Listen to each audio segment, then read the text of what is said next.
قیامت والے دن سورج اور چاند کو دوزخ میں کیوں ڈالا جائے گا؟ نبی کریم صلی اللہ علیہ وسلم نے فرمایا، اللہ پاک چاند اور سورج کو بنا حساب و کتاب کے جہنم میں ڈال دیں گے۔ صحابہ کرام نے پوچھا، چاند اور سورج کو جہنم میں کیوں ڈالا جائے گا؟ آپ صلی اللہ علیہ وسلم نے فرمایا، کیونکہ چاند اور سورج نے بسم اللہ الرحمن الرحیم، سورج اور چاند گرہن ہونا اللہ کی نشانیوں میں سے بڑی نشانیاں ہیں، نیز یہ کائنات میں وقوع پذیر واقعات میں غیر معمولی حیثیت رکھتے ہیں، جس سے اللہ پاک اپنے بندوں کو تنبیہ فرماتے ہیں۔ اس لیے رسول اللہ صلی اللہ علیہ وسلم کا طرز عمل صحابہ اکرام رضی اللہ عنہم نے یہی نقل فرمایا ہے کہ آپ صلی اللہ علیہ وسلم سورج اور چاند گرہن کے وقت نماز میں مشغول ہو جاتے اور طویل قیام فرماتے، یہاں تک کہ اندھیرا ختم ہو جاتا اور روشنی ہو جاتی۔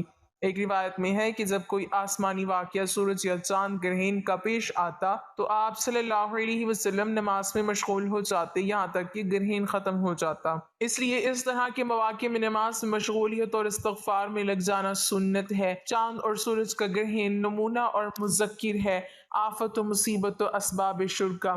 بس خدا تعالیٰ کی رحمت اور اس کے پر لطف و حکمت تقاضا کرتی ہیں کہ کسوف کے وقت لوگوں کو وہ طریقے سکھلائے جو کسوف کے نظیر بلاؤں کو دور کریں، بدیوں کو ہٹائیں۔ بس اللہ تعالیٰ نے نبی کریم صلی اللہ علیہ وسلم کی زبان پر یہ تمام طریقے سکھلا دیے، کیونکہ یہ خدا تعالیٰ کی سنت ہے کہ وہ دعا کے ساتھ بلا کو رد کرتا ہے، اور دعا اور بلا دونوں جب کبھی جمع ہوئیں تو دعا ہی باذن اللہ بلا پر غالب آئی، جبکہ دعا ایسے لبوں سے نکلتی ہے جو خدا تعالیٰ کی طرف رجوع کرنے والی ہیں۔ صحیح مسلم و بخاری سے ثابت ہے کہ نبی کریم صلی اللہ علیہ وسلم نے فرمایا ہے کہ شمس و قمر خدا تعالیٰ کی نشانیوں میں سے دو نشان ہیں، اور کسی کے مرنے یا جینے کے لیے ان کو گرہن نہیں لگتا، بلکہ وہ خدا تعالیٰ کے دو نشان ہیں۔ خدا تعالیٰ ان دونوں کے ساتھ اپنے بندوں کو ڈراتا ہے، پس جب تم ان کو دیکھو تو جلدی سے نماز میں مشغول ہو جاؤ۔ اس حدیث میں اس بات کی طرف اشارہ فرمایا ہے کہ یہ دونوں نشان گناہ گاروں کے ڈرانے کے لیے ہیں، تاکہ اپنے گناہ بدکاریوں اور پلیدیوں کے وبال سے ڈریں، اور اسی غرض سے رسول کریم صلی اللہ علیہ وسلم نے گرہن کے وقت حکم فرمایا ہے کہ بہت نیکیاں کرو اور نیک کاموں کی طرف جلدی کرو، اور خالص نیت کے ساتھ نماز اور دعا کرنا اور خدا تعالیٰ کی تعریف کرنا اور ذکر و تذر و قیام، رکوع و سجود و توبہ و انابت و استغفار و خشوع و ابتہال اور جناب الہی میں تزلزل کرنا اور تصدق و آتاک مقرر فرمایا، تاکہ اس آنے والے عذاب سے ان اعمال صالحہ کا بجا لانا عامل کے لیے سپر ہو۔ یہ ایسا وقت ہے کہ حوادث کے پیدا ہونے کا مذکر اور انس پر منبع ہے، اور یہی وجہ ہے کہ اہل معرفت کے دلوں میں خود بخود ایسے اوقات میں گھبراہٹ پیدا ہو جاتی ہے، نیز ایسے اوقات میں زمین پر تجلیات کا نزول ہوتا ہے، اس لیے صاحب معرفت کو ان اوقات میں خدا تعالیٰ کے ساتھ قرب حاصل کرنا بہت مناسب ہے۔ نبی کریم صلی اللہ علیہ وسلم نے جاہلیت کی ایک برائی یہ بھی ذکر فرمائی، لوگ ستاروں کی گردش اور ان کی اپنی اپنی منازل میں طلوع و غروب کی وجہ سے بارشوں وغیرہ کے برسنے کا اعتقاد رکھیں گے۔ حضرت زید بن خالد رضی اللہ تعالی عنہ سے مروی ہے کہ حدیبیہ کے مقام پر رات کو بارش ہوئی، اور صبح اللہ کے رسول صلی اللہ علیہ وسلم نے ہمیں نماز فجر پڑھائی۔ جب آپ صلی اللہ علیہ وسلم نماز سے فارغ ہوئے تو ہماری طرف رخ مبارک پھیر لیا اور پوچھا، کیا آپ لوگوں کو معلوم ہے کہ آپ کے رب نے کیا فرمایا؟ ہم نے عرض کی کہ اللہ اور اس کا رسول بہتر جانتے ہیں۔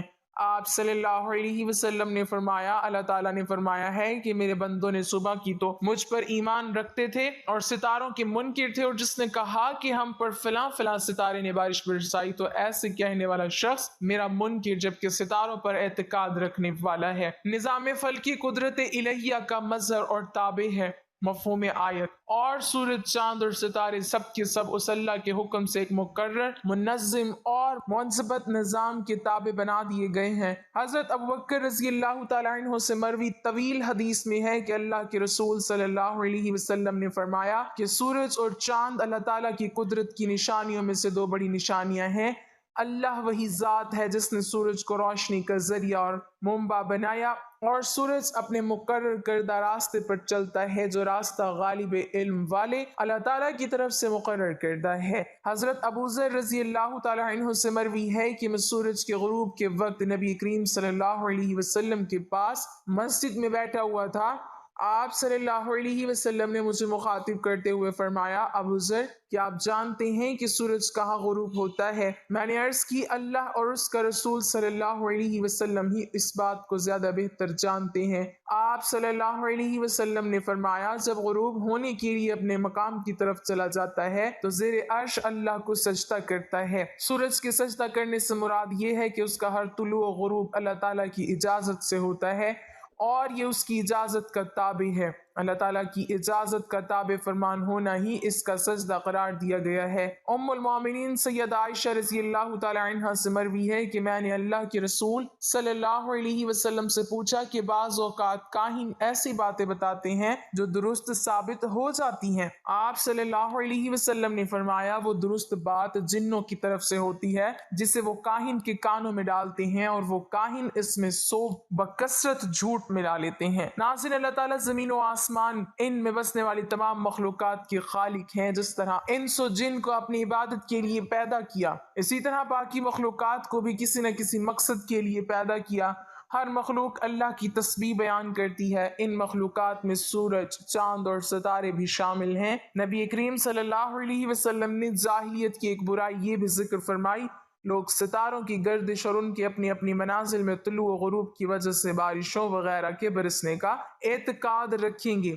حضرت زید بن خالد رضی اللہ تعالی عنہ سے مروی ہے کہ حدیبیہ کے مقام پر رات کو بارش ہوئی اور صبح اللہ کے رسول صلی اللہ علیہ وسلم نے ہمیں نماز فجر پڑھائی۔ جب آپ صلی اللہ علیہ وسلم نماز سے فارغ ہوئے تو ہماری طرف رخ مبارک پھیر لیا اور پوچھا، کیا آپ لوگوں کو معلوم ہے کہ آپ کے رب نے کیا فرمایا؟ ہم نے عرض کی کہ اللہ اور اس کا رسول صلی اللہ علیہ وسلم بہتر جانتے ہیں۔ آپ صلی اللہ علیہ وسلم نے فرمایا، اللہ تعالیٰ نے فرمایا ہے کہ میرے بندوں نے صبح کی تو مجھ پر ایمان رکھتے تھے اور ستاروں کے منکر تھے، اور جس نے کہا کہ ہم پر فلاں فلاں ستارے نے بارش برسائی تو ایسے کہنے والا شخص میرا منکر جبکہ ستاروں پر اعتقاد رکھنے والا ہے۔ نظام فلکی قدرت الہیہ کا مظہر اور تابع ہے۔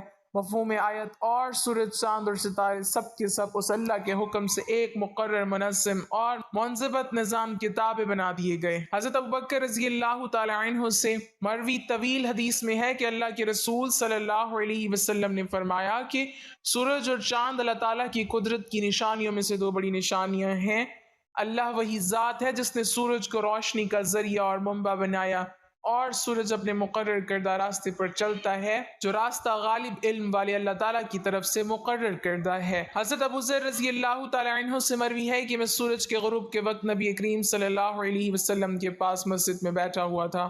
آپ صلی اللہ علیہ وسلم نے مجھے مخاطب کرتے ہوئے فرمایا، ابو ذر کیا آپ جانتے ہیں کہ سورج کہاں غروب ہوتا ہے؟ میں نے عرض کی اللہ اور اس کا رسول صلی اللہ علیہ وسلم ہی اس بات کو زیادہ بہتر جانتے ہیں۔ آپ صلی اللہ علیہ وسلم نے فرمایا، جب غروب ہونے کے لیے اپنے مقام کی طرف چلا جاتا ہے تو زیر عرش اللہ کو سجدہ کرتا ہے۔ سورج کے سجدہ کرنے سے مراد یہ ہے کہ اس کا ہر طلوع و غروب اللہ تعالیٰ کی اجازت سے ہوتا ہے اور یہ اس کی اجازت کا تابع ہے۔ اللہ تعالیٰ کی اجازت کا تابع فرمان ہونا ہی اس کا سجدہ قرار دیا گیا ہے۔ حضرت نعمان بن بشیر رضی اللہ تعالی عنہ سے مروی ہے، رسول اللہ صلی اللہ علیہ وسلم کے زمانہ مبارک میں سورج گرہن ہوا۔ آپ صلی اللہ علیہ وسلم نے فرمایا، لوگوں نے نظریہ بنا لیا ہے سورج اور چاند کو گرہن اس لیے لگتا ہے کہ کسی عظیم شخصیت کی موت واقع ہوئی ہے، حالانکہ یہ حقیقت کے بالکل خلاف ہے۔ سورج اور چاند کو گرہن کسی کی موت و حیات کی وجہ سے نہیں لگتا، یہ اللہ تعالیٰ کی نشانیوں میں سے بڑی نشانیاں ہیں۔ محترم ناظرین، کیا آپ کو معلوم ہے کہ چاند اور سورج کو بھی جہنم میں ڈالا جائے گا؟ ایسا کیوں کیا جائے گا؟ جاننے کے لیے ویڈیو کو مکمل دیکھیے۔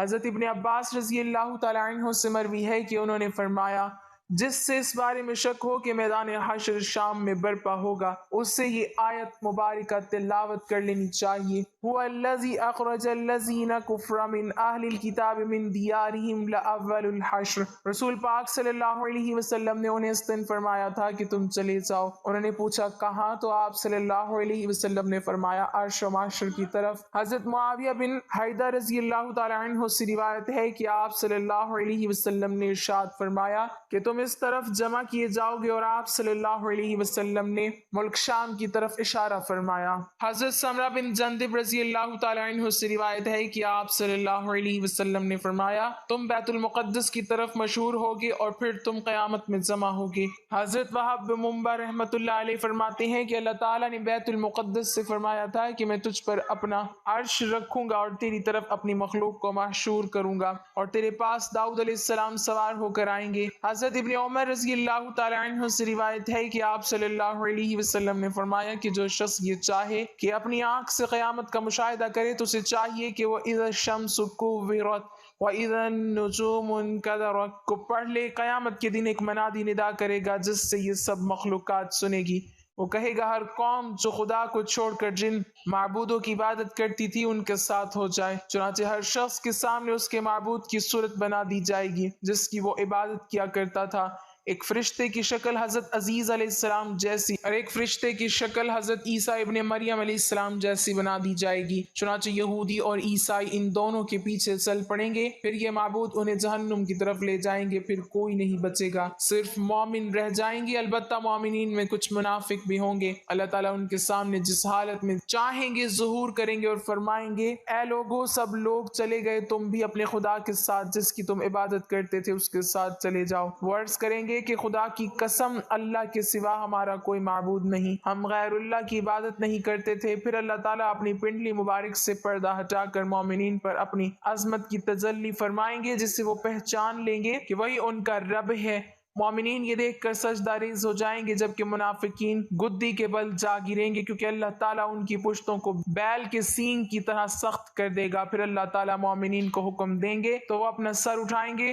حضرت ابن عباس رضی اللہ تعالیٰ عنہ سے روایت ہے کہ سیدنا ابو بکر صدیق رضی اللہ تعالیٰ عنہ نے عرض کیا، یا رسول اللہ، میں دیکھ رہا ہوں کہ آپ صلی اللہ علیہ وسلم بوڑھے ہو رہے ہیں۔ آپ صلی اللہ علیہ وسلم نے فرمایا، مجھے سورۃ ہود، سورہ واقعہ، سورۃ مرسلات، سورۃ عما یتساءلون اور سورۃ التکاثر نے بوڑھا کر دیا۔ حضرت ابو مریم رضی اللہ تعالیٰ عنہ سے روایت ہے کہ آپ صلی اللہ علیہ وسلم اذا الشمس کوورت کا مطلب یہ بیان کیا کہ سورج کو بے نور کر کے دوزخ میں ڈال دیا جائے گا، اور وَإِذَا النُّجُومُ انكَدَرَتْ کا مطلب یہ بیان کیا کہ ستاروں کو توڑ کر جہنم میں ڈال دیا جائے گا، اور ہر اس معبود کو جس کی خدا کے سوا پرستش کی گئی دوزخ میں ڈالا جائے گا سوائے حضرت عیسیٰ علیہ السلام اور ان کی والدہ کے۔ حضرت ابن عباس رضی اللہ تعالیٰ عنہ اذا الشمس کوورت کی تفسیر میں فرماتے ہیں کہ اللہ تعالیٰ سورج، چاند، ستاروں کو قیامت کے دن سمندر میں پھینک کر ان کی روشنی کو مسخ کر دیں گے۔ پھر اللہ تعالیٰ مغرب کی طرف سے ہوائیں چلائیں گے جو سمندر کو بھڑکا کر آگ میں بدل دیں گے، اور بعض حضرات نے یہ فرمایا کہ جب سورج کو سمندر میں پھینکا جائے گا تو اس سے سمندر کھول اٹھے گا اور پھر آگ میں تبدیل ہو جائے گا۔ حضرت ابو ہریرہ رضی اللہ تعالیٰ عنہ فرماتے ہیں کہ قیامت کے دن سورج اور چاند بے نور کر دیے جائیں گے۔ حضرت ابی ابن کعب رضی اللہ تعالیٰ عنہ فرماتے ہیں کہ قیامت سے پہلے 6 نشانیاں ظاہر ہوں گی، لوگ بازاروں میں چل پھر رہے ہوں گے کہ سورج کی روشنی بجھ جائے گی، ابھی وہ اسی حالت میں ہوں گے کہ پہاڑ زمین پر گر پڑیں گے اور زمین لرزنے لگے گی، جس سے جنات گھبرا کر انسانوں کی طرف اور انسان گھبرا کر جنات کی طرف بھاگیں گے، جانور، پرندے اور درندے آپس میں غلط ملت ہو جائیں گے۔ ارشاد خداوندی ہے، جب جنگل کے جانوروں میں رول پڑ جائے یعنی ایک دوسرے میں مل جائیں گے، اور جب بیاتی اونٹنیاں چھٹتی پھریں اور جب دریات جھونکے جائیں، اس وقت جنات انسانوں سے کہیں گے، ہم تمہیں کہتے ہیں کہ سمندر کی طرف چلو۔ جب وہ وہاں پہنچیں گے تو آگ ہی آگ نظر آئے گی جس سے شعلے اٹھ رہے ہوں گے۔ لوگ اسی حالت میں ہوں گے کہ اچانک زمین پھٹ کر ساتویں تہہ سے جا لگے گی اور آسمان پھٹ کر ساتویں آسمان سے جا ملے گا، تب ان پر ایک ایسی ہوا چلے گی جو انہیں موت کی آغوش میں سلا دے گی۔ حضرت ابن مسعود رضی اللہ تعالیٰ عنہ فرماتے ہیں کہ آسمان کی حالت تبدیل ہوتی رہے گی، کبھی تو وہ وَمَهِّلْهُمْ رویدہ کی طرح ہوگی، اور کبھی تو وردتن کدیہان، اور کبھی واہیتن، آسمان پھٹتا رہے گا اور اس کے احوال تبدیل ہوتے رہیں گے۔ حضرت محمد بن کعب رحمۃ اللہ علیہ کی روایت سے امام قرطبی رحمۃ اللہ علیہ فرماتے ہیں، قیامت کے دن لوگوں کو اندھیرے میں اٹھایا جائے گا اور آسمان کو لپیٹا جا چکا ہوگا، ستارے جھٹ جائیں گے، سورج اور چاند ختم ہو جائیں گے، اور ایک منادی آواز دے گا، لوگ اس دن اس کی آواز کے پیچھے دوڑیں گے۔ ارشاد باری تعالیٰ ہے، اس دن پیچھے دوڑیں گے پکارنے والے کے ٹیڑھی نہیں، جس کی بات آپ صلی اللہ علیہ وسلم نے فرمایا، جب جب میں جنت میں داخل ہوں گا اور اپنے رب ذوالجلال کو دیکھوں گا تو اس کے سامنے سجدہ ریز ہو جاؤں گا۔ اللہ تعالیٰ مجھے اپنی تعریف اور بزرگی بیان کرنے کی ایسی اجازت دیں گے جو اپنی مخلوق میں سے کسی کو نہیں دی ہوگی۔ پھر اللہ تعالیٰ فرمائیں گے یا محمد اپنا سر اٹھائیں، شفاعت کریں، آپ کی شفاعت قبول ہوگی، آپ سوال کریں آپ کو عطا کیا جائے گا۔ جب میں اپنا سر اٹھاؤں گا تو اللہ تعالیٰ استفسار فرمائیں گے کہ آپ کیا چاہتے ہیں، حالانکہ اللہ تعالیٰ خوب جانتے ہیں۔ میں عرض کروں گا یا اللہ آپ نے مجھ سے شفاعت کا وعدہ فرمایا تھا، بس آپ جنتیوں کے حق میں میری شفاعت قبول فرمائیں تاکہ وہ جنت میں داخل ہو سکیں۔ اللہ تعالیٰ فرمائیں گے میں نے ان کے حق میں آپ کی شفاعت قبول کی اور ان کو جنت میں داخل ہونے کی اجازت دی۔ اس ذات کی قسم جس نے مجھے حق کے ساتھ بھیجا ہے، تم دنیا میں اپنی بیویوں اور گھروں کو اس سے زیادہ نہیں پہچانتے جس طرح جنت والے اپنی بیویوں اور گھروں کو پہچانتے ہیں۔ بس ہر آدمی بہتر حوروں سے ہم بستری کرے گا جنہیں اللہ تعالیٰ اس جنتی کے لیے پیدا فرمائیں گے، اور اولاد آدم علیہ السلام میں سے 2 عورتوں میں سے بھی ہم بستری کرے گا جنہیں عبادت خداوندی کی وجہ سے جنت کی عورتوں پر فضیلت حاصل ہوگی۔ ان میں سے پہلی سے یاقوت کے کمرے میں سونے کے تخت پر ہم بستری کرے گا جو موتیوں سے گھرا ہوگا۔ اس عورت نے ریشم کے 70 جوڑے پہنے ہوں گے۔ اگر جنتی اپنا ہاتھ اس کے دونوں کندھوں کے درمیان رکھ کر اپنے ہاتھ کی طرف دیکھے گا تو اسے اپنا ہاتھ اس کے سینے میں سے اس کے کپڑوں، گوشت اور جلد کے پیچھے سے بھی دکھائی دے گا۔ نیز جنتی اس کی پنڈلی کے گودے کو بھی دیکھ سکے گا جس طرح تم میں سے کوئی یاقوت کی نلکی میں دھاگے کو دیکھ سکتا ہے۔ اس کی بیوی کا جگر اس کے لیے آئینہ ہوگا اور اس کا جگر بیوی کے لیے آئینہ ہوگا۔ جب وہ اپنی بیوی کے پاس ہوگا نہ وہ اس سے اکتائے گا اور نہ اس کی بیوی اس سے اکتائے گی۔ یہ جب بھی اس کے پاس آئے گا اسے کنواری پائے گا، نہ مرد کا ذکر سستی کرے گا نہ ہی بیوی کی فرج کو شکایت ہوگی۔ اس دوران انہیں ندا دی جائے گی کہ تم دونوں میں سے کوئی بھی سیر نہ ہوگا اور نہ ہی منی نکلے گی۔ جنتی مرد سے کہا جائے گا تیرے لیے اور بھی بہت سی بیویاں ہیں۔ وہ ایک ایک کر کے سب کے پاس جائے گا، جس بھی بیوی کے پاس جائے گا وہ کہے گی واللہ میں نے جنت میں کوئی تجھ سا حسین نہ دیکھا اور نہ تجھ سے زیادہ کسی کو محبوب بنایا، اور جہنم کے مستحق جہنم میں جائیں گے۔ عبدالعزیز بن مختار بن عبداللہ دناش کہتے ہیں میں خالد بن عبداللہ بن خالد بن اسید کے عہد میں ایک مسجد میں ابو سلمہ بن عبد الرحمن کے ساتھ بیٹھا تھا۔ حسن بھی آ کر بیٹھ گئے، ہم گفتگو کرتے رہے۔ دوران گفتگو ابو سلمہ نے کہا ہمیں سیدنا ابو ہریرہ رضی اللہ تعالی عنہ نے بیان کیا کہ نبی کریم صلی اللہ علیہ وسلم نے فرمایا قیامت والے دن سورج اور چاند دونوں دوزخ میں لپٹے ہوئے ہوں گے اور ان کا رنگ سرخ ہوگا۔ حسن نے کہا ان کا کیا گناہ ہے؟ سیدنا ابو ہریرہ رضی اللہ تعالی عنہ نے کہا میں تجھے رسول اللہ صلی اللہ علیہ وسلم کی حدیث بیان کر رہا ہوں۔ یہ سن کر حسن خاموش ہو گیا۔ انہیں دوزخ میں ڈالنا بطور سزا نہیں بلکہ سورج اور چاند کی پرستش کرنے والوں کی مذمت اور ان کو رسوا کرنے کے لیے انہیں دوزخ میں ڈالا جائے گا کہ دیکھو جن کو تم خدا سمجھتے تھے اور جن کی پرستش کرتے تھے تم کو عذاب سے بچانا تو درکار، آج وہ خود دوزخ میں پڑے ہیں اور خود کو دوزخ سے نہیں نکال سکتے۔ حضرت علامہ مفتی احمد یار خان نعیمی علیہ رحمہ لکھتے ہیں کہ چاند اور سورج عذاب پانے کے لیے دوزخ میں نہیں جائیں گے بلکہ اپنے پجاریوں کو عذاب دینے جائیں گے، ان کی گرمی عذاب کی گرمی سے مل کر عذاب کو دوبالا کر دے گی۔ دیکھو دوزخ میں عذاب دینے کے لیے فرشتے بھی تو ہوں گے مگر وہ عذاب پانے کے لیے وہاں نہیں گئے بلکہ عذاب دینے کے لیے ہوں گے۔ نیز چاند اور سورج نور ہیں اور نور کو نار تکلیف نہیں دیتی۔ دیکھو مومنین گناہگاروں کو نکالنے کے لیے دوزخ میں جائیں گے مگر بالکل تکلیف نہ پائیں گے۔ اللہ تعالی ہمیں دین کی مکمل سمجھ نصیب فرمائے اور ہمیں نیکوکاروں میں شامل کرے، آمین۔ ناظرین کمنٹ باکس میں اللہ تعالیٰ کے 99 ناموں میں سے ایک نام ضرور ٹائپ